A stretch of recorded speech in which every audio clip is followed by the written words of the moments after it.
Most gardeners think mulch is just something you add on top of soil to keep weeds down and moisture in.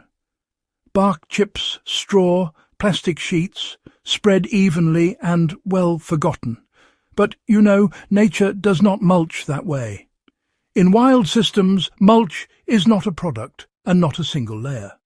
It's actually a living process, constantly renewing itself from the top down and the bottom up at the same time. Once I stopped copying hardware store mulch and started copying ecosystems, my soil changed faster than it ever did with compost alone. This is the ecosystem mulch trick nature uses everywhere, and honestly, most gardeners unknowingly ignore it. Why natural landscapes never leave soil exposed for long. In forests, grasslands and old field systems, bare soil is a temporary condition. Leaves fall, stems collapse, roots die back, insects shred material, fungi stitch it together, and soil organisms pull it downward. This creates a layered blanket that protects the ground while feeding it continuously.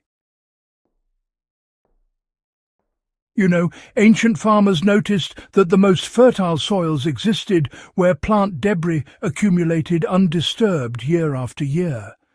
They didn't call it mulch, though. They called it living ground. So, why does conventional mulching miss the point? Most modern mulching, well, it focuses on coverage, not function. Thick wood chips or straw placed on bare soil act as insulation, but often fail biologically. Without connection to living roots and soil organisms, they decompose slowly and sometimes even repel water. Nature's mulch works because it is connected to the ecosystem above and below it.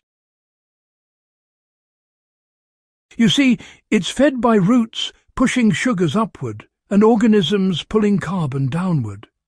When gardeners treat mulch as a dead layer instead of part of a cycle, well, they lose most of its power.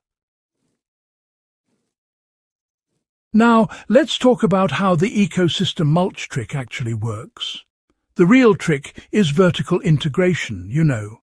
In natural systems, mulch is created by plants growing, dying, falling, and decomposing right there in place.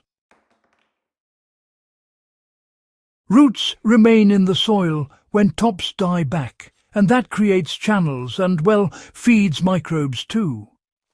Surface litter is constantly disturbed by insects, worms, and weather, breaking it into fragments that are slowly absorbed into the soil. Nothing is removed, nothing is isolated. The mulch layer is thin, uneven, and always changing, which prevents compaction and encourages rapid biological activity. What changed when I stopped removing plant residues? The biggest shift happened when I stopped cleaning my garden. After harvest, I cut plants at ground level and left roots intact. Stems were chopped and laid directly on the soil surface instead of composted elsewhere. Instead of pulling weeds, we simply cut them and let them drop right where they grew. And, you know, within just a few weeks, we started to notice these delicate fungal threads weaving their way under all that debris. The soil, well, it stayed noticeably cooler during those hot spells and warmer when the cold snaps came around.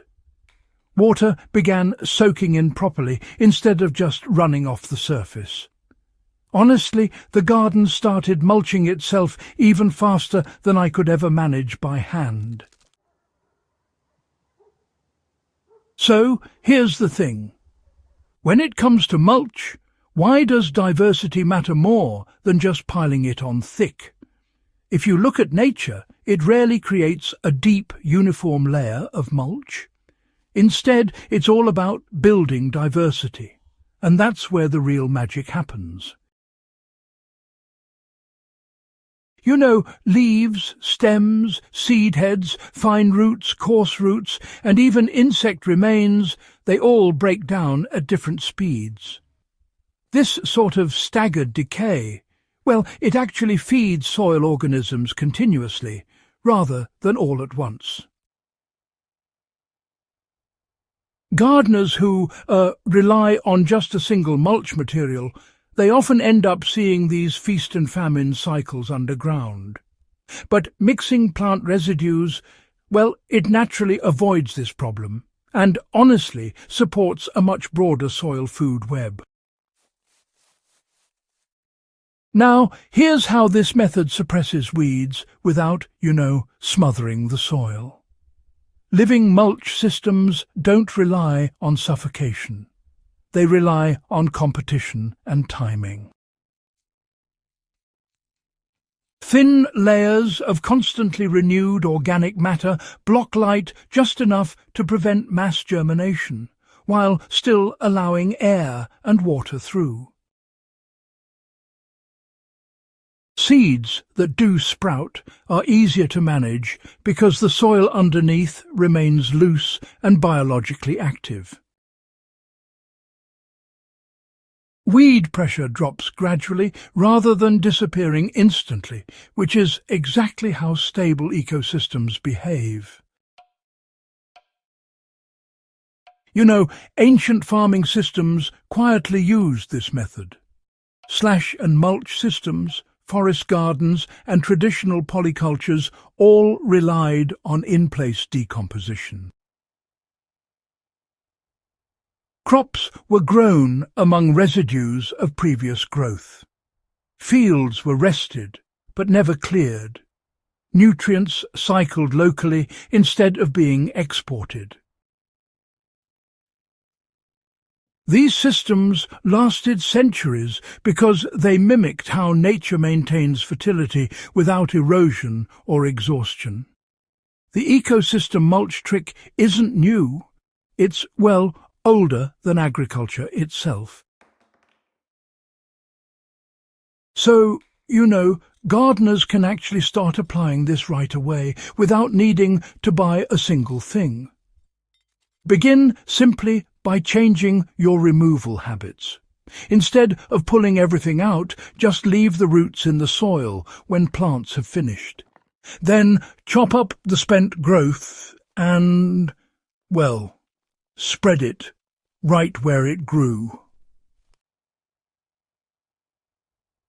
Try allowing some plants to complete their full life cycle rather than clearing everything out too early. And when you water, do it gently.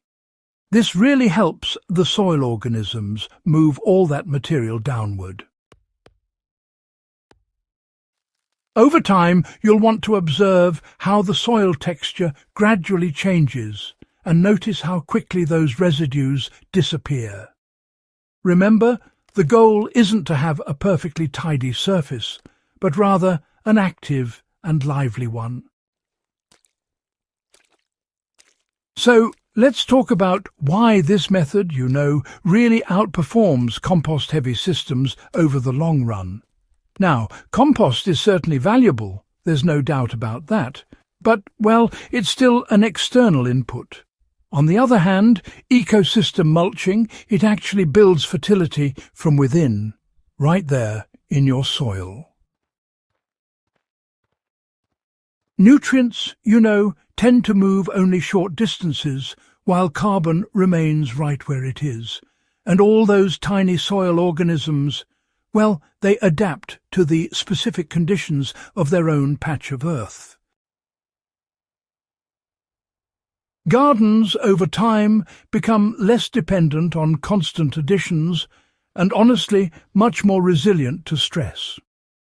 Once this system is established, it more or less maintains itself, requiring only minimal effort from you. Now, you might wonder why gardeners often resist this approach. Well, for starters, it can look a bit messy. It challenges long-held habits, and it asks for a bit of trust in processes you can't always see happening. But, every healthy wild system out there proves that this method works. Order is comforting, sure, but in the end, function matters so much more. The most productive soils on Earth aren't neat, they're alive. So, if this guide has changed the way you think about mulch and soil life, do consider subscribing to the Hydrahaven channel. And please share this with gardeners, growers, and those history-minded land stewards who are after results grounded in the way nature truly works. When you mulch like an ecosystem, the garden, well, it takes care of the rest.